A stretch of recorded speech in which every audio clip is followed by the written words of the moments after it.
Hello, হে everyone, আসসালামু আলাইকুম। কেমন আছেন সবাই? আশা করি সকলেই ভালো আছেন। আমিও ভালো আছি।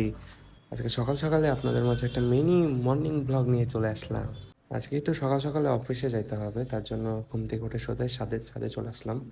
ছাদে এসে দেখলাম যে একটু বেলকনিতে যাই। আসলে সকাল সকাল এক কাপ চা আর একটু বেলকনি বা ছাদে গেলে কি না ভালোই লাগে। ওইদিকে দেখি যে রান্নার কাজ চলতেছে। আমি বললাম একটু ঘুমিয়ে নিই। আরও 30 মিনিট ঘুমিয়ে নিলাম। তারপর দেখলাম যে উঠে খিচুড়ি রান্না করছে, বাট আমি শুধু খিচুড়ি খেতে পারি না, এর জন্য সোজা নিচে চলে গেলাম। নিচে গিয়ে একটা হোটেলে চলে গেলাম। হোটেলে গিয়ে একটু ডাল নিলাম, কারণ আমি শুধু খিচুড়ি খেতে পারি না।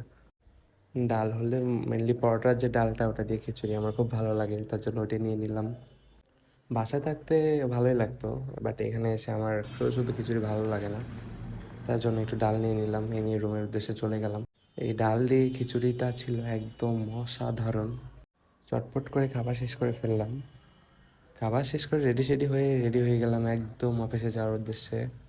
তো আজকের মতো ব্লগটা এখানে শেষ করছি। সবাই নেক্সট ব্লগটার জন্য অপেক্ষা করবেন আর আমাকে সাপোর্ট করবেন। আসসালামু আলাইকুম।